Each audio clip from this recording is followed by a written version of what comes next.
বিখ্যাত লেখিকা অনিতা দেশাই রচিত গেমস অ্যাট টুয়ালাইট গল্পটি শিশুর মনস্তাত্ত্বিক বিষয়ক রচনা। লেখিকা এখানে শিশু হৃদয়ের আকুলতা আর ক্ষোভের চিত্র তুলে ধরেছেন। গল্পটি শুরু হয় বাচ্চাদের খেলার মধ্য দিয়ে। সারাদিন গৃহে আবদ্ধ থাকার পর ছেলেমেয়েরা বিকেলবেলায় বাইরে বের হওয়ার অনুমতি পেয়ে খেলায় মত্ত হয়। ছেলেমেয়েদের মাঝে বড় হলো রঘু আর সবার ছোট রবি। খেলার শুরুতেই লুকোচুরি খেলার সিদ্ধান্ত হয়। সবাই লুকিয়ে পড়ে সুবিধামতো জায়গা বাছাই করে। ওদেরকে খুঁজে খুঁজে বার করার দায়িত্ব বর্তায় রঘুর ওপর।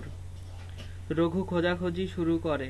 ছোট্ট রবি পুরনো জীর্ণ একটি ঘরে লুকিয়ে পড়ে।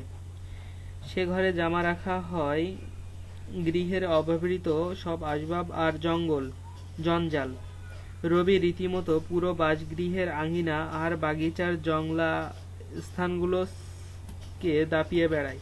বিকট ভয় জাগানো শব্দ করতে থাকে এবং খুঁজতে থাকে। এরই মাঝে দুজনকে টেনে হিঁচড়ে বার করে লুকোনো জায়গা থেকে। অনেকে আবার নাম ধরে ডাকতে থাকে।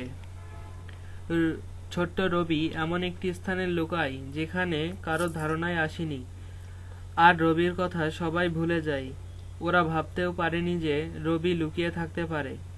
একসময় এই লুকোচুরি খেলা শেষ হয়ে যায়। তারা অন্য খেলায় মেতে ওঠে। রবির কথা কারোর মনে থাকে না, কিন্তু ছোট্ট রবি ভাবতে থাকে সে আজ জয়ী হবে। তাকে কেউ খুঁজে পায়নি। দীর্ঘ সময় রবির কেটে যায় জীর্ণ সেই অন্ধকার ঘরে নানা ভীতি বুকে ধরে। কেউ ওর কোনো খোঁজ করে না। ক্রমে বিকেল শেষে গোধূলি নেমে আসে। রবি শেষে একাই বের হয়ে আসে আর কান্নাজড়িত স্বরে বলে, আমি জিতেছি, আমি জিতেছি। সবাই অবাক হয়ে তার দিকে তাকায়। রবির মা এসে ধমক লাগায় তাকে।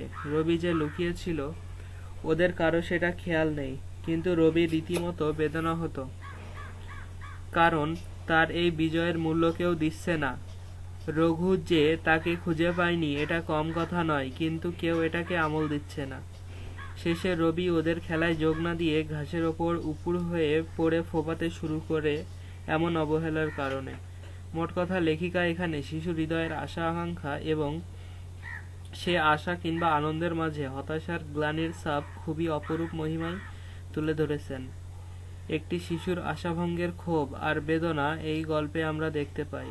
শিশু হৃদয়ের আশাভঙ্গের গ্লানি আর তার প্রতি অবহেলার দিকটিও সে শিশু বুঝতে পেরে কান্নায় ভেঙে পড়ে। লেখিকা অতি সুনিপুণ দক্ষতায় শিশু হৃদয়ের এই সুপ্ত দিকটি তুলে ধরেছেন।